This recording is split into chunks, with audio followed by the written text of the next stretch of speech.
sports highlights with Home TV's Bree Harvey. As if 4 quarters of basketball isn't enough, I heard there may have been a little bit of overtime. Bree?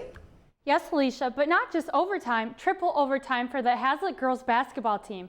We have the highlights when we come back to Meridian News Now, your source for community news.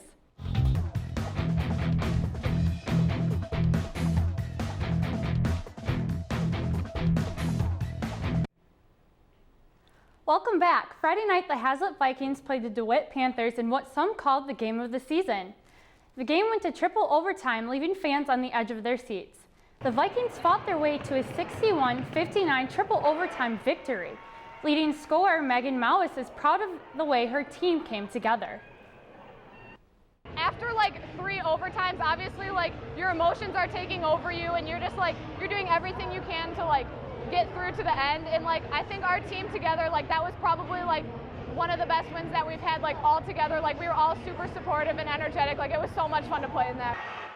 The Vikings were overwhelmed with emotion, and Nisa Wim scores the game-winning point with only 2 minutes remaining in triple overtime.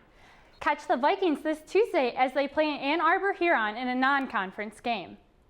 The Okemos Chiefs were able to rally back for the 1-point victory for the second time this year against the Jackson Vikings. Both teams' freshmen were on fire.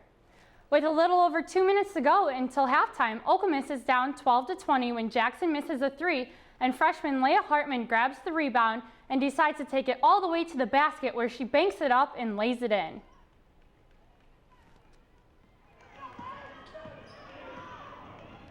And here's where she banks it up and lays it in. But Jackson answers right back in the next play. A pass from Sierra Johnson, who finds freshman Lauren Purdue in the right corner for the 3. Jackson leads 20-14 at the half. Here's Coach on the game. We had a little lead, gave it up, and then made the great pass and shot there at the end.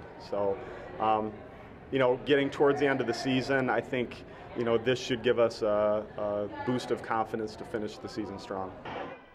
The Chiefs' biggest lead was by 5, but the Vikings fought back with 2 minutes to go and took the 1-point lead.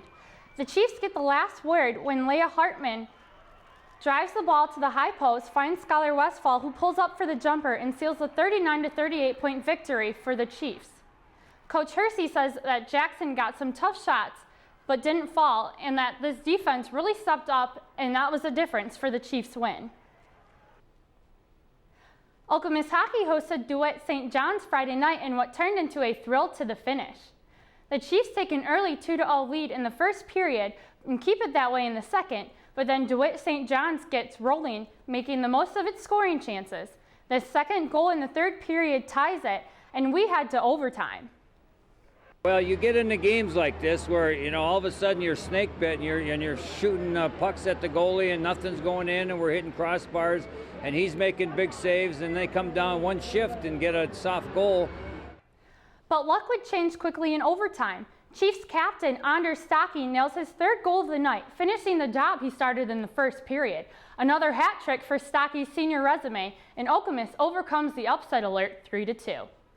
Coming into the 2015-2016 high school hockey season, Jackson's United's Alex Gwynn had not played organized hockey in 3 years. Gwynn now leads the United squad vying for a state championship. The Eastside Stars hosted Jackson United Friday night, and Vikings superstar Alex Gwynn continued his dominance. Gwynn gets himself another hat trick. The United defense holds Eastside to just 10 shots on the night, and the Vikings win their 14th straight game. Here's Coach on Gwynn's return to hockey. He was a good hockey player when he was younger, and I think he got excited to come back and miss the game. He's sitting on about 38 goals now this year. So he's a lot of offense, but we got a lot of other guys that can score too, and we like to spread it around. In his second year, Sinkovitz is now 1 victory away from back-to-back 20-win seasons. That's all for sports this week. Now back to you at the desk.